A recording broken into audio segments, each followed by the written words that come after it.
Hey, Richard, if no one's asking a question, I actually have a follow-up to what you just answered. Would that be okay?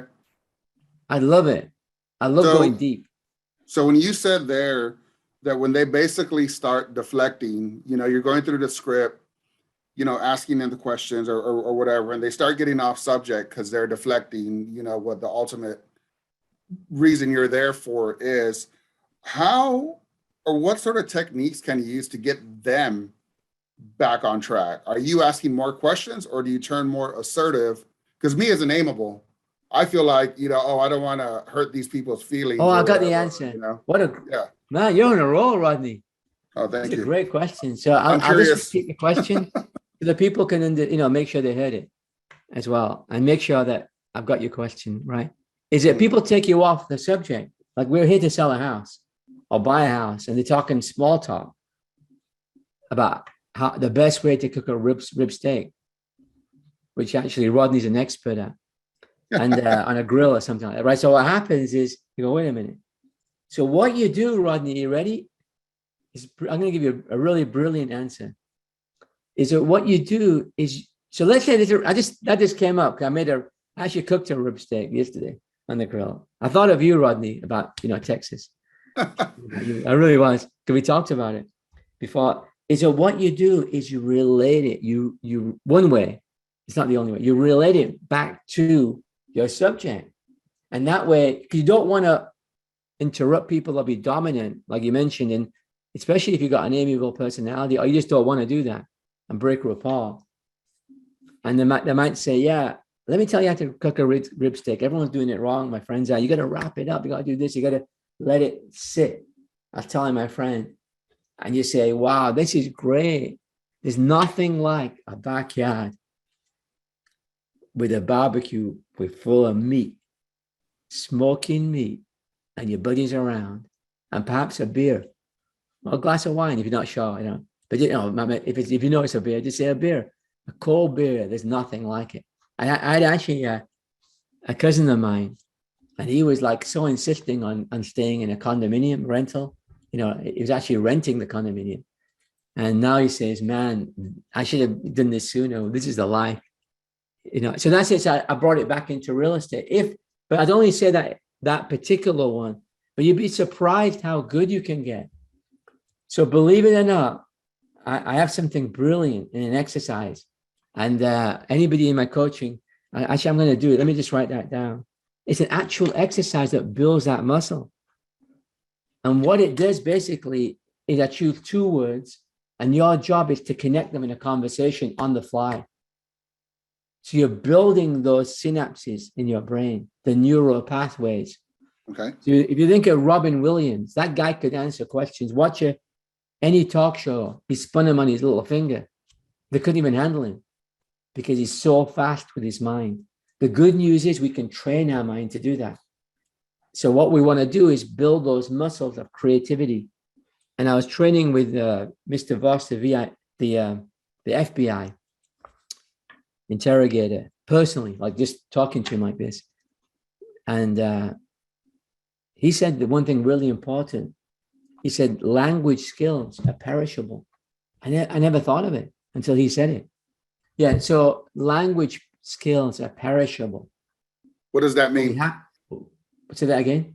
What does that mean? Yeah, language skills are perishable. What that means is that how you ride a bike, and there's that cliche that once you ride a bike, you can get back on a bike. You'd be surprised you can ride it pretty soon because you got a memory, right? You did it before. Correct. This is actually true.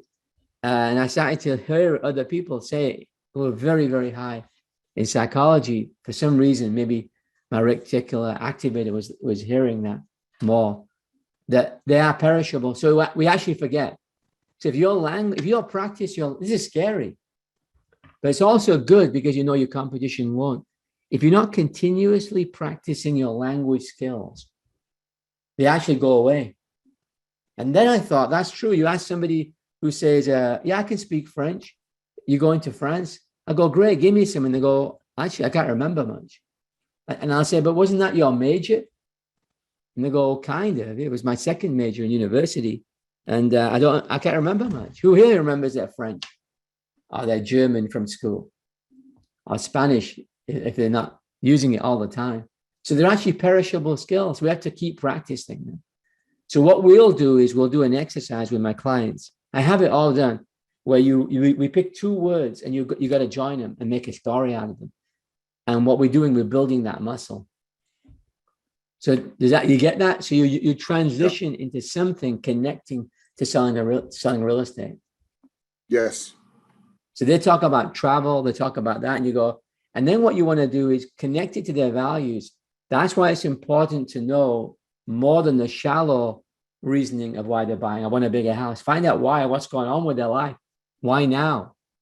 And I'll give you all those questions and they start gushing out. So what you want to do is you want to open up people to be open and vulnerable with you. There's nothing more important than having an authentic relationship as much as possible so that people are actually talking to you. Because what happens is not only do you collect information you can use to help them for their benefit, because now you know what they want, but also it builds the connection that nobody else will get. Does that make sense?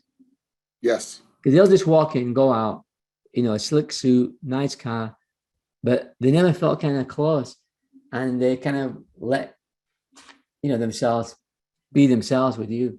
And they go, wow. And they feel closer to you. So it's very hard now for someone else to get that listing because they can't compete in this area of human connection. The human connection is the hack. When you connect with people and they feel like this guy's real, what happens is that when people come for a job interview, they actually say to me, they go, Richard, they stop me. And they go, this recently happened. Say, Richard, you're real. I can really talk to you, like right in front of me. I go, oh, okay, thank you. I wasn't even asking, like my mind wasn't there. But I guess compared to other people they went to see, put on this, it's called posturing and all that. They can feel it, like, oh, and it makes them uncomfortable. So, when you're with someone, you feel comfortable, you feel like you can be yourself. Just think about your high school friends or people you've had friendship with. And, when you were before business even, and you hang around with them. Have you noticed how your body is so relaxed and loose and just comfortable? Yes. I mean, you can almost say anything, something silly, stupid, it doesn't matter. You can laugh at yourself, be goofy or whatever, right?